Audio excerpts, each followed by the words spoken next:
Welcome, Chris Beal. Thank you. Thanks for coming on.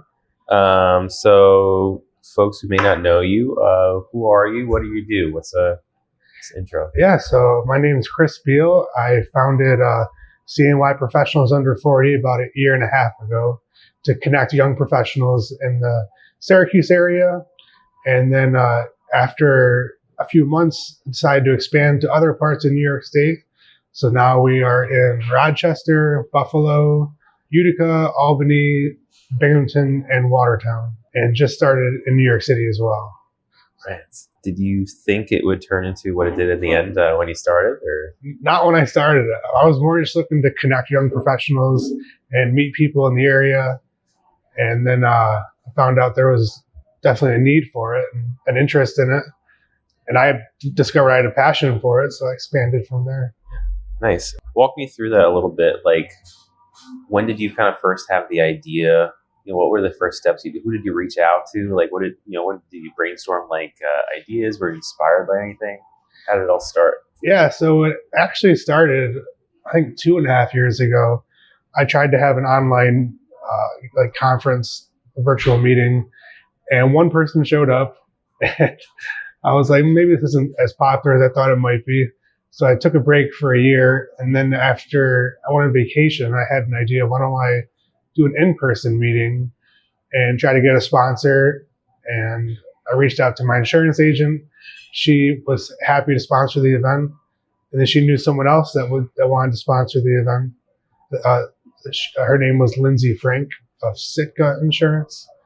And then that first event at Salt City Market had about 25 to 30 people. And it was a free event, but after having a few free events there, I was able to start charging a $10 ticket entry cost, start to generate profit that way. Yeah. So. Did that affect turnout at all once you started charging? A little bit, yes. So the first event I charged for was at the Mansion on James, our holiday party. But I think because people really wanted to see the mansion and have that experience, I think we had around 65 guests. That was the first event we charged for. And we got several sponsors for that event, so it was profitable.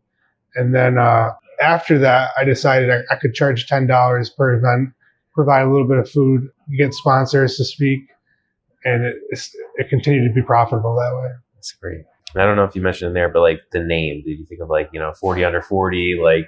So there's the 40 under 40 that get nominated and awarded and have a ceremony every year. But I thought that's really limited to a small amount of people. And I think to get that award, your company also has to be willing to sponsor you at the event.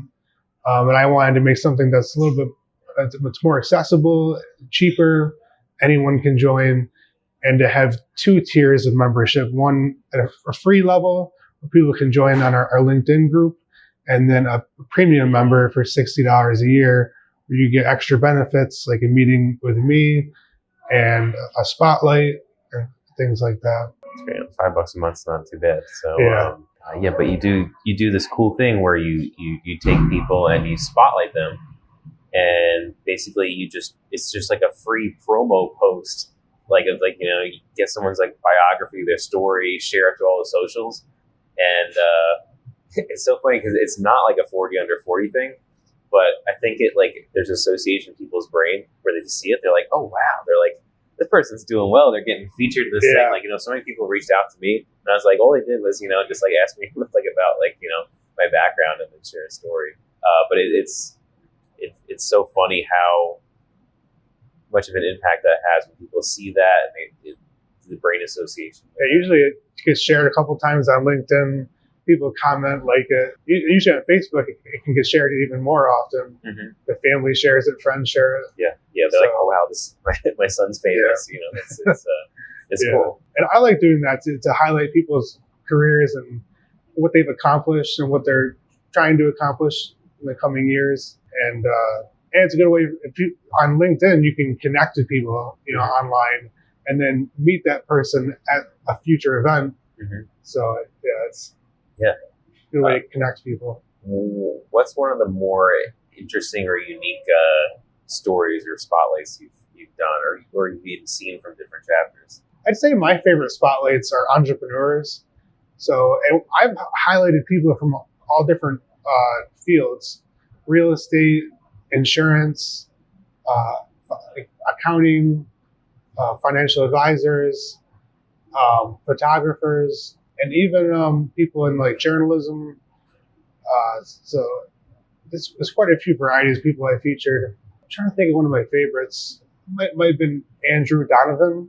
So he's a broadcaster, a news broadcaster, and he's had a lot of interesting stories. And it was interesting to read his bio and post that for people to read.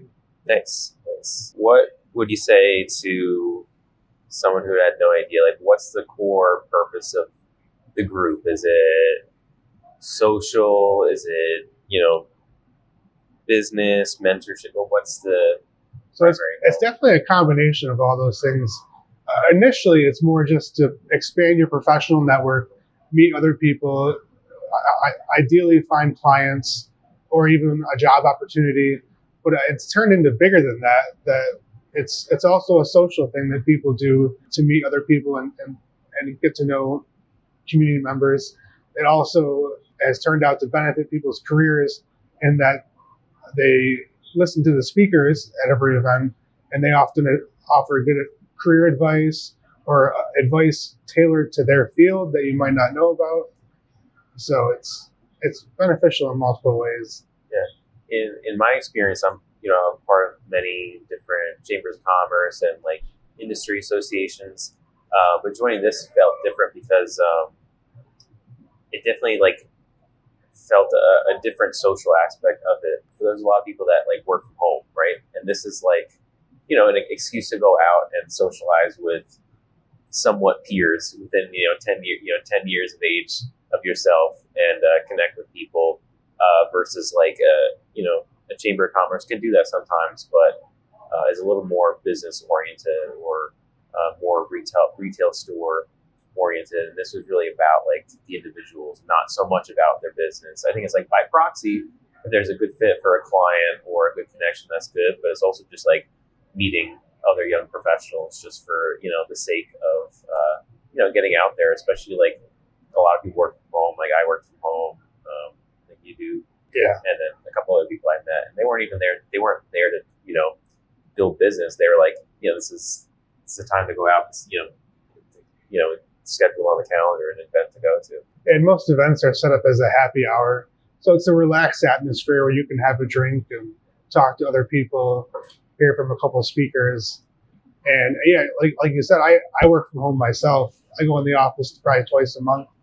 And I don't interact with many people on a daily basis except my department. So it's nice to meet other young professionals and kind of hear what they do. And I think another benefit of the spotlights for me personally is I get to read about all these different careers people have and see what kind of jobs are out there. So it opens my eyes to what kind of jobs I could apply for in the future if I wanted to switch jobs. Yeah, definitely. Transitioning a little bit, I want to touch on that, the working from home experience. So you have 2 kids, right? 3 kids. 3 kids. All right. Wow. Congratulations. A 6-year-old, a 4-year-old, and a 1-year-old. Okay. Nice. That will definitely keep you busy. Yes. Very busy. Yeah. How do you balance the work from home work-life balance? So I have it lucky this year. My wife took a year off from teaching. She's a stay-at-home mom. So usually I get up a little bit before her in the morning. I feed the baby, but then she gets the kids ready, feeds them, gets them dressed, gets them on the bus, so I can more focus on getting work done. But that's been a big help. But next year she'll be going back to school full time as a teacher, and I'll be getting the kids ready in the morning. Mm-hmm. But we're going to utilize a pre-daycare where they'll feed the kids in the morning and then get them on the bus, so I can focus on work next year as well. Okay. All right. Nice. But it is a balance. Yeah. And then it is nice working from home because then I can help out here and there, especially during lunchtime. I can get stuff done around the house. So yeah, it's nice to have the best of both worlds. Yeah. I have a hard time having boundaries about that. Like, like then I get sucked into to help for something, and then all of a sudden 2 hours have gone by, and I'm like, and then it's like 2 p.m. I'm like, I don't know what I'm going to get done for the rest of the day now. Yeah. It's hard. Do you have like a separate room as an office? Do you have like a dedicated space? Yeah. So when COVID started, I just was working in the dining room on our home computer. And then eventually I decided to move upstairs to the guest room and have a desk there where I can close the door. And whenever I have meetings, having a closed door is a big benefit. Mm-hmm. So I don't get like interrupted with sounds. It's also nice to have that seclusion where I feel like I can really focus on things instead of always being interrupted by things going on in the house. We're moving my 1-year-old to his new bedroom. He's going from the nursery to what will be his bedroom, which was my office. And so now my office is basically just like a desk in our hallway. I'm definitely feeling the consequences of that. And I feel like I'll probably have to like go to my office a little bit more to get some stuff done. Yeah. But do you have like any like, I guess any other like tips or routines that you use for keeping that balance? Something I've come across that is like a constant debate in the business world is, are people more productive in office or at home? And I feel like it can depend on the situation that you're in. If you don't have many interruptions at home, I find I can get more work done. But in the office, I think I take a little bit less breaks. Like at home, I might stop in the kitchen, get a drink. In the office, I think I tend to stay on task a little bit longer. But I also feel like I get a little more tired in the office, fatigued, and then I might have a hard time concentrating later in the day. Mm-hmm. Versus at home, I feel a little more rested, comfortable. Yeah, I think it's a trade-off that is different for every person. Depends on your situation, and like I think it depends on like even like the kind of work you do, right? If you can just like clock into the computer and just like plug away at like some tasks, it's different than like a salesperson who's on the phone all the time, or like there's some things that need to be in person, some that don't. But there's like a big push for like back to office, like Amazon, all these companies like 5 days a week we're back. And, like there's a place for that. And there are some things that are better in the office, but like people forget like that, when you're in the office, like a lot of times you're trying to look busy. Like there's like this, you're not always like just like productive, like 24/7 in an office. Like you're there and it's just like all work. Like you're taking breaks too. It's like, oh, time for a lap. I just like, I need to like walk around the office, like stretch my legs. Yeah. Like, I need to get a drink, need to get a snack. I probably should mention my full-time job is an accountant. Mm-hmm. So that most of that work is direct interaction with a computer. So it's not like client facing. Mm-hmm. Whereas if you're interacting with clients, it might be better to be in office setting or at a coffee shop or something like that. Yeah. So do you have any tips for parents that are like trying to do a lot without like losing their minds? I would say like trying to get things done before you start working, like, getting up a little bit earlier, or even after the kids go to bed at night, if you want to get a little bit of work done then. I find that that's a quiet time. Yeah. Nice. How is being an entrepreneur yourself with your business? Is it difficult to find clients and make enough for a living? Oh, definitely. I mean, like, the first couple of years starting a business is definitely a challenge, and you need to be ready for that. And especially shifting from like an employee or like a technician mindset. Like one book I really love is called The E-Myth, and it's about shifting your mindset to become an entrepreneur. So it's like, just because like someone is really good at like making cakes doesn't mean they're going to be a good like bakery store owner. And usually they're actually be a bad business owner, right? It's like a completely different skill set. Like, like that person would be really great as like the head chef in a bakery, but there's like zero overlap in skills. Like if they're really good at making cakes, that they're good at running a business. So like, a lot of people that start IT companies, and there's like tons of coaching programs out there geared towards it specifically, that like IT people are really bad at sales. because they're IT people, because they love computers and technology, and they're really good at fixing things. But none of those things overlap with like running a business or like selling to people, marketing, relationships and customer service with people. Like there's like, it's a completely different skill set. So to bridge that gap is a huge and hard process that, in some ways was easier for me because like I'm not the smartest tech person. So I wasn't so entrenched in that camp. Like I'm more like an operations person and I deal with people regularly.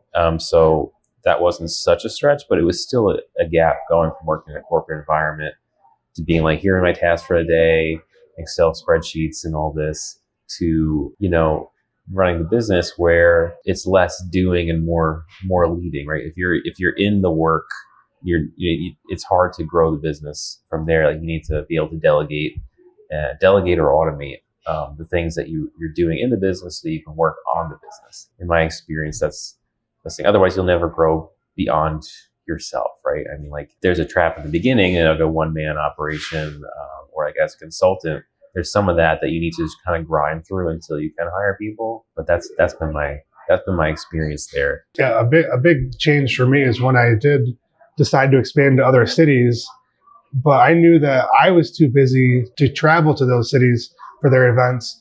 So I had to hire someone in that city that could run it. And then I decided to pay them 50% of the profit from every event. And that model worked pretty well.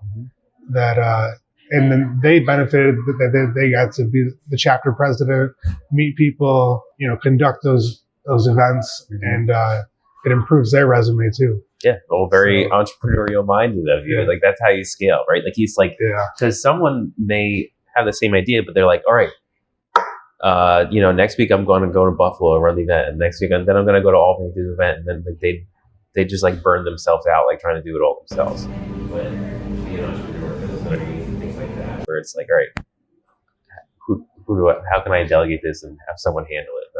That's how you can scale to all of a sudden go from 1 to 5 different chapters. Yeah. And part of that scaling is also using different technologies.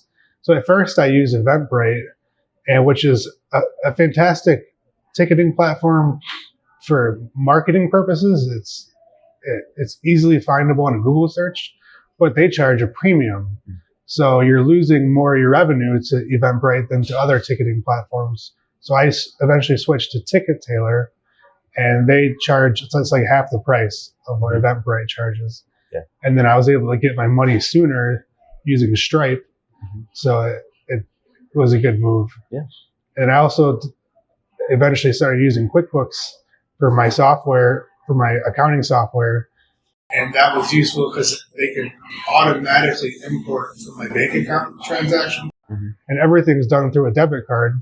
So everything kind of syncs up naturally that way. And I just have to categorize, revenue and expenses. But it lines up well. Yeah. Do you think your accounting background has helped? I do think it helps that I don't need to hire an accountant to do my accounting. I don't need to hire a tax person to file my taxes. I'm able to do all that myself. And I think working in accounting for years has helped me understand how businesses operate and how finances work to manage that. I think the number one best category industry to transition from as from employee to an entrepreneur would be sales and finance. If I was if someone was wanting to start just an IT company just for that sake, I'd 100% rather that person that started the company be a sales or finance person than be an IT person. They're going to have way more success because that's the hardest part of running a business. So being good at finances and just understanding that you need to make a profit is super important. The admin work, especially in the beginning, just getting started. Yeah, and I could definitely agree with the sales part, because if I'm able to get a sponsor or multiple sponsors for an event, that can double the profit for an event. And that takes some planning ahead of time to reach out to that sponsor or a person that's planning on attending that wasn't planning on being a sponsor, but once they find out the opportunities that they can speak to the group, that they then, utilize that opportunity, and it generates more revenue. Yeah.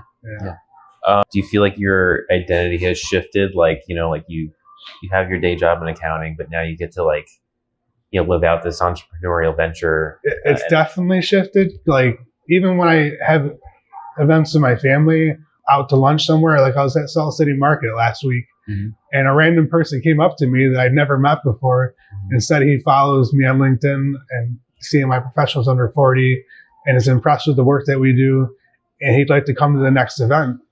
So I said, send me a message on LinkedIn and I'll send you the details of the next event. And it looks like he'll be there. Nice. So things like that where I run into people that I haven't even met before, that know who I am.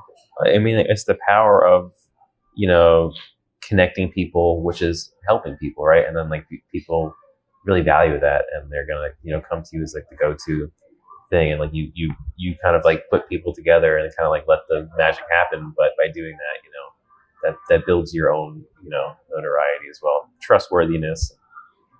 Yeah. And all the events have been successful. I've never had to cancel an event.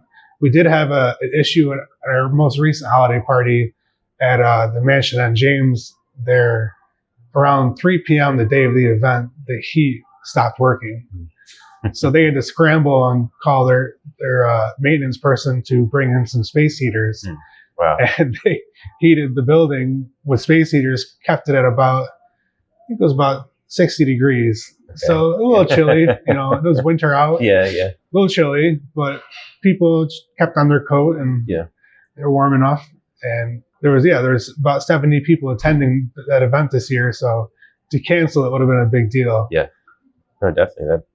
That's something. Have you had any like cool serendipitous moments on LinkedIn, people really reaching out to you, or connections like from this starting this venture?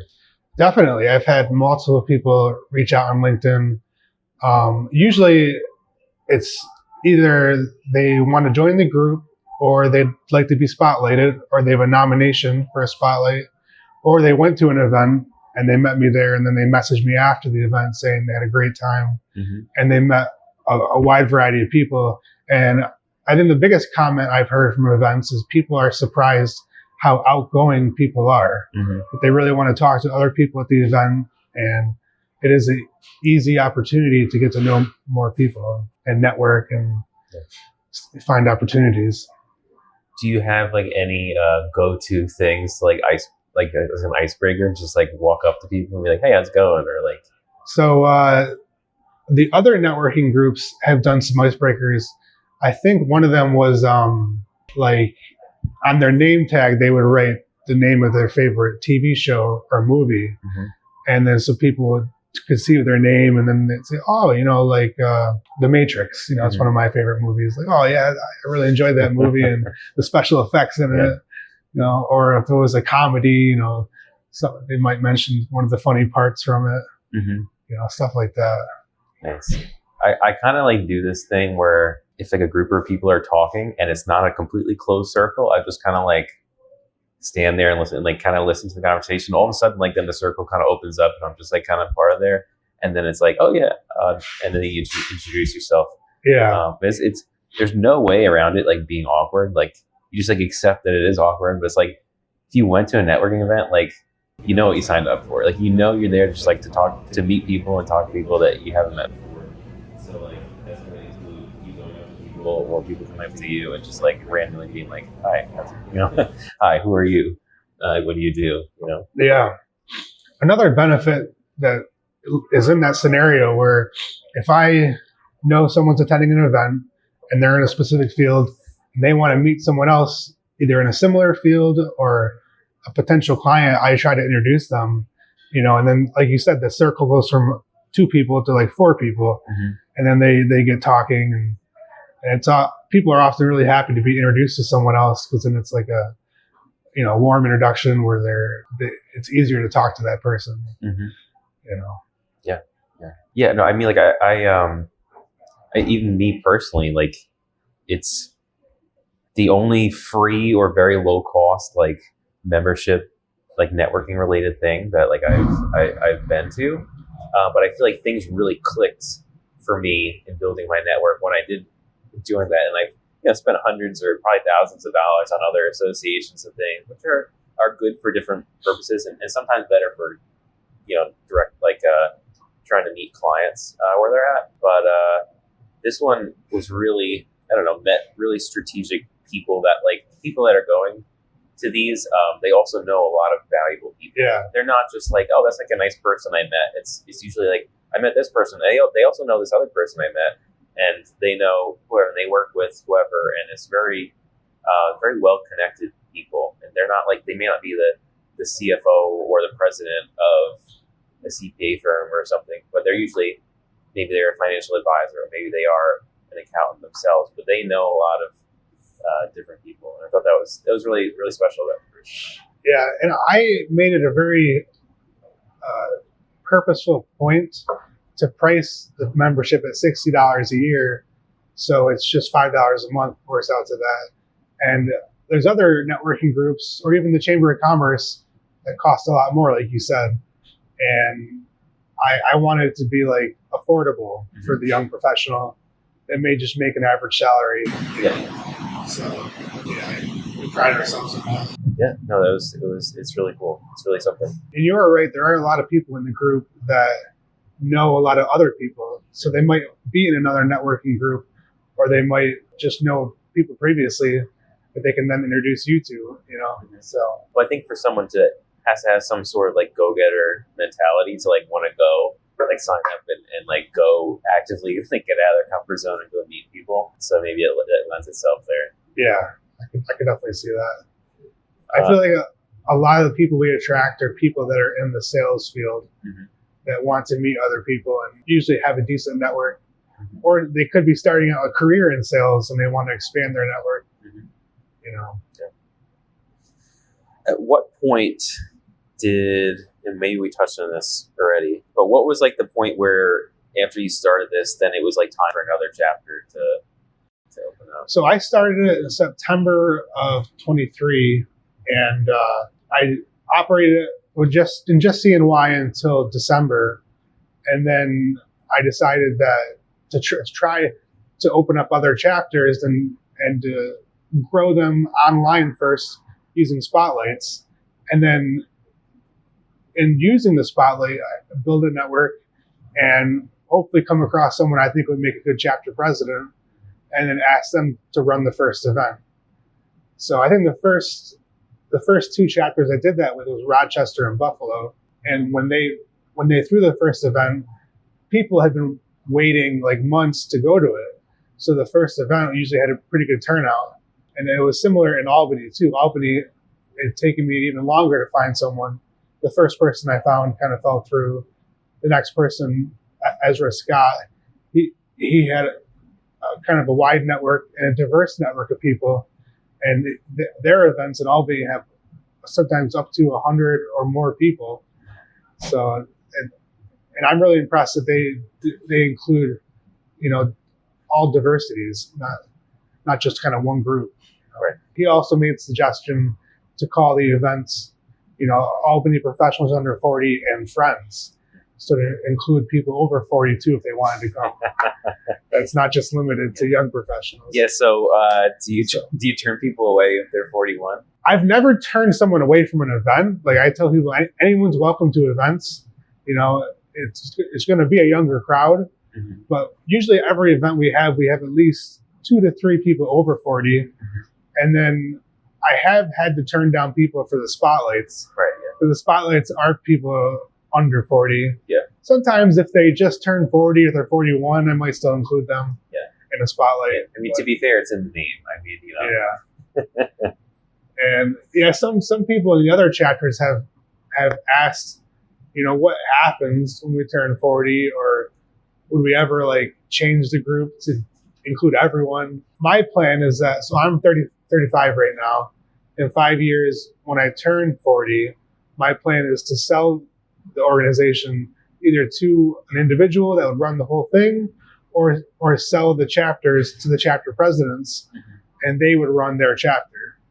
So I'm still working on, growing it and getting to that point where I can sell it. Very entrepreneurial minded of you. That's good. An exit plan, right? Yeah. And I had that exit plan from when I started, I knew.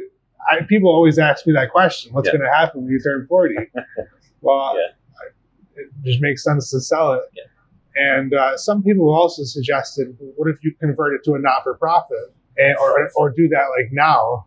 And not-for-profits have more red tape and more restrictions. You have to operate them in a certain way, and you have to, get the status to be a nonprofit. So I figure it's easier to run it as a for-profit. And there's other organizations that are run that way too, like CNY Women's Network and a couple other I've heard of. They're operated as a nonprofit or as a for-profit. For-profit, yeah.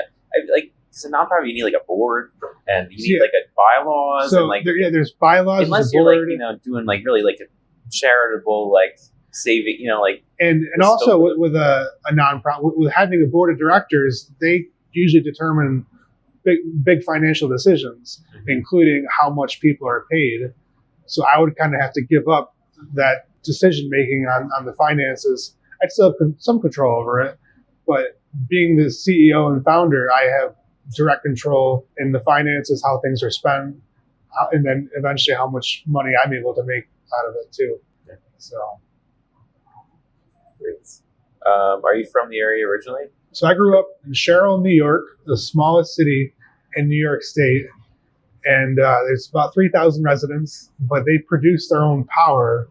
They have a power plant, and the reason they had that power plant was to make Oneida silverware, 100 years ago, and they made that up until the 80s or 90s when it went out of business, and then they shipped their manufacturing overseas. I think Oneida silverware still exists, but just it's not made in Sherrill, New York anymore. But another company took over their manufacturing. It's called Liberty Tabletop, and they sell silverware all over the U.S. One of their biggest customers is the U.S. military, because the U.S. military wants to work with businesses that are owned and operated and manufactured in the U.S. Right. So is that in Oneida County? So it's Sherrill is next to Oneida in Oneida County. Okay. Oneida is in Madison County, so they're right on the line of those two counties. Okay. Nice. And then I went to Mohawk Valley Community College for my accounting degree. And then I got a finance degree from SUNY Oswego. And then I met my wife in that time frame, and we moved to Syracuse to start our life together and our family. Yeah. Do you live in Syracuse proper, around the area? Yes, we live in the Liverpool, in the Bayberry community. Okay. And we like it a lot there. We have a lot of neighbors that we're close to. Mm-hmm. So, and our house is big enough for 3 kids. We're done having kids. We're not going to have a fourth. And if we did have a fourth, I think we would need a bigger house. Mm-hmm. Right. So, yeah, I think we're happy the way it is. Nice. Yeah. What was your experience, I guess, growing up in the area or out in Sherrill? So Sherrill, it's interesting. So it's part of the Vernon-Verona-Sherrill School District. So it's like 3 towns that make up a school district. Growing up in Sherrill, you go to one elementary school, and kind of everyone knows everyone. And there's a little league and a lot of parks nearby. I grew up doing Boy Scouts too, and I really enjoyed all that. And I enjoyed that. I knew most of the people in town and my neighbors, and people are supportive. If someone would get sick or have cancer, like my mom had cancer for a few years, actually more than one kind. But people are very supportive, help, buy us dinner, stuff like that. So I like Sherrill. My wife always joked that it's surrounded by farms on the outskirts of it. Mm-hmm. So it's like farmland, but it's more like a suburbia, kind of, yeah. What would you categorize, like when people, like, if you tell someone from out of state, it's like, oh, from New York, right? What would you describe your upbringing area as? Like, would you say it's kind of like the Midwest or New England or just the Northeast? Like, what do you use to kind of relate that to someone?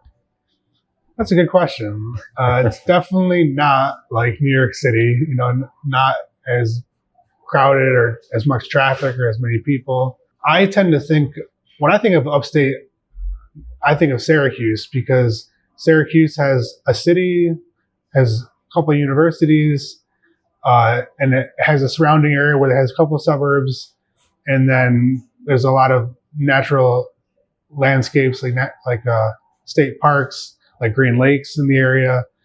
I think of upstate New York as a combination of medium-sized cities and nice scenery, different. So I think it's unique to itself. I wouldn't necessarily call it like New England or like the Midwest. It's more just like kind of like a small town USA. Yeah. No, I think that's true, and there's definitely nature and natural beauty. It's like a huge part of it that it's different than you have from Niagara Falls, the Adirondacks, and all this. It's really something, and all the gorges and all the lakes. So, yeah. And a good number of breweries around too. Yeah, me and my friends like to go to a different brewery every month. I actually have a booklet from Habitat for Humanity where you get a free drink at every brewery. Nice. And it's a fundraiser. It's like $25 for the booklet. What's your? Do you have a favorite beer? Yes, my favorite beer generally is like Blue Moon or similar to Blue Moon. which are, white wheat beers. Mm-hmm. I also like Hefeweizens. Okay. So, yeah. Same vein. Yeah. Yeah, they're similar wheat beers. Do you have a favorite? No, I've actually stopped drinking this year. So I'm over 3 months no alcohol, but I'm generally a light beer person, like Blue Light, easily crush Blue Light, Michelob Ultra, very low class beer. I can appreciate like a Guinness, or like it has to be really like I'm really feeling in the mood for like an IPA. I can go for one. Yeah. But I actually just like super cold light beer. Crack open some cold ones. I'd say my thing. My two favorite breweries in town are Middle Asia's and Myers Creek. Okay. Which Myers Creek has a fantastic selection, and Middle Asia's has a pretty good selection too. But we like those breweries a lot. Nice. All right, so I'm going to do lightning rounds, kind of segue off of that, but to make the case for living in upstate New York. So I would say it's a great place to raise a family where there's not too much traffic, where you have good scenery, you have a decent economic opportunity, there's a good amount of jobs, but it's not too crowded. That would be my sell. It's a great place to grow up. Nice. If you had to leave, where would you go? So I've always, when I was younger, I always thought about moving down south to the Carolinas, North or South Carolina. Very New York thing to do. Where it's a little warmer, where there are a good number of transplants. So there's other people you'll meet that are, from up here. Mm-hmm. And that's what my sister did. She went down to to Charlotte, North Carolina to start, and now she's in South Carolina. And her husband's from Louisiana. They met in Louisiana when she was working there, but she definitely likes the warmer weather, being able to be outside more. Mm-hmm. So I am jealous of that. My wife is from Long Island, near Jones Beach, Wantagh area, and it's very interesting to me. Anytime we go down there, it's about 10 degrees warmer than here. We're a different zone or two, and like if you deal with gardening or plants and stuff, it's like 1 or 2 zones. Like they get flowers earlier, they get much less snow, much like nicer weather, more sun. Mm-hmm. So I do enjoy visiting Long Island because I feel like it's warmer. Yeah. So I mean, like this is about upstate, but I feel like growing up down there, I wasn't from Long Island, but everyone would like rap on, people would like to make fun of like Long Island or like New Jersey. Just like the butt of so many jokes. But I love both. I love both. Like I love like that you're at sea level, the beach is like not far, take a quick train to the city. And I always like too, whenever I go down there, I'm always impressed at how many local businesses there are all over. Mm-hmm. A little bit less of the chains and more like just businesses that operate on Long Island, might have a couple stores. Yeah. I mean, I definitely hate the traffic, like Long Island traffic. Yeah. It's horrible. Yeah, the traffic is not fun. That's really bad. Home prices are like, is there just like, 4 million CEOs out there? Yeah, they start at $500,000. I don't get it, And they go up from there. It's and then the property taxes are insane. So there are trade-offs. Well, Syracuse real estate is getting up there now. Yeah. Our house has doubled in value in 8 years. And do you consider selling, or you're just going to kind of stay there? We're pretty set on where we live. We like the district. And it's good to know you have that equity, if you ever needed to. But we could definitely use a little bit bigger of a house, like a bigger kitchen instead of a mudroom. Mm-hmm. But we do have a back porch where we barbecue out there sometimes. Yeah. It's nice. Nice. So. Wegmans or Costco? Definitely Wegmans. Okay. I really like the Wegmans branded food, where they have that label of food you feel good about, and it's free of anything artificial sweeteners, dyes, preservatives. And Wegmans prices can be a little higher than the average place, but they have a great selection and great quality. But if you're on a budget, it's not the best store to shop at.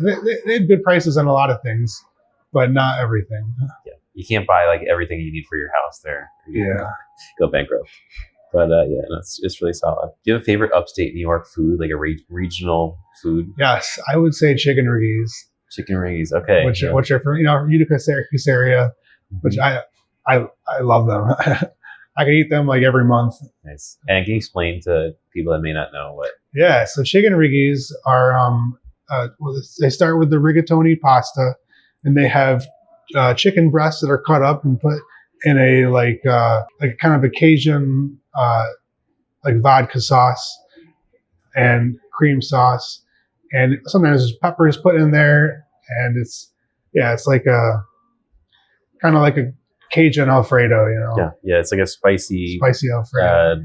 Alla vodka sort of thing. Yeah, Alla vodka. It's definitely unique to. It's not like anywhere. I mean, like penny Alla vodka and certain things are there, but it's a very unique to the Utica greater region. Yeah, I remember when I graduated college, my dad asked me what I want to have to celebrate for dinner. Mm-hmm. I said I want to get some chicken riggies from the best restaurant in the area. Mm-hmm. So we made a drive to it was actually in Rome, New York. Mm-hmm. One of the best riggies, a restaurant up there. So it's funny. Like I always think of that. Like there was a pizza place by me in the Auburn area that it closed, and the people that started were from Italy, and they were just retired, just go out of business. But they were like reflecting on their experience and like being new to the area, like coming directly from Italy. They're like, we learned so many things that like people want chicken riggies or they want like wings with their pizza and certain things, and it's cool to have that experience, like people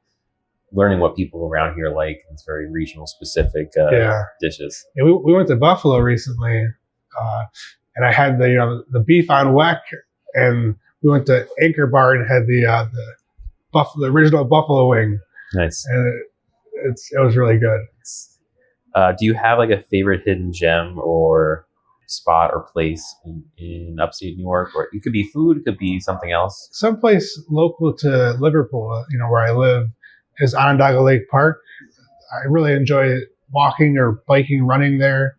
And then they have hides nearby where you can get hot dog, and ice cream. Mm-hmm. That's a nice place to spend the day. Yeah. I'd say one of my favorite restaurants in the area is Dinosaur Barbecue. I think a lot of people enjoy that barbecue food. Yeah, that's really cool. So. Favorite TV show theme song? I really enjoyed Game of Thrones, watching that, over the past decade. And I enjoyed their music too. I've always felt like a lot of their episodes and their theme song was good. Mm-hmm. Well produced. I wish the ending was a little bit better for the audience, but.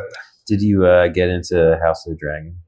Yes, I watched House of the Dragon. Okay. You fan? I am a fan. Okay. I like it. It's kind of a continuation, a prequel, but you can feel the Game of Thrones feel is in House of the Dragon. So. I don't know. I mean, like I feel like I like a curmudgeon, like an old man, but like I feel like it takes too long to make TV shows now, because like that show started like 5 years ago. Or whatever it was 4 years ago, and it's like they had 2 seasons, and it's like they're like 6 or 8 episodes, and it's like I get every episode is like a movie, and like you have to spend millions and millions of dollars. But I remember like back in the day, like it was like 24 and stuff. Like there'd be like 25 episodes like a year, and then the next season will come out next year. It's like, yes, I can't wait to now it's like, oh, coming I do 2 miss, years. I think they put a lot of resources and money and time into those to make them high quality. So that's why it takes so long. All the special effects. Yeah. That just triggered me. Do you have any hot takes or something that you believe that most people don't agree with? I probably do. I'm trying to think of some at the moment. I guess one of my strong beliefs now is that it's good to have a side hustle. And it can be a lot of different possibilities. You can even do like real estate on the side.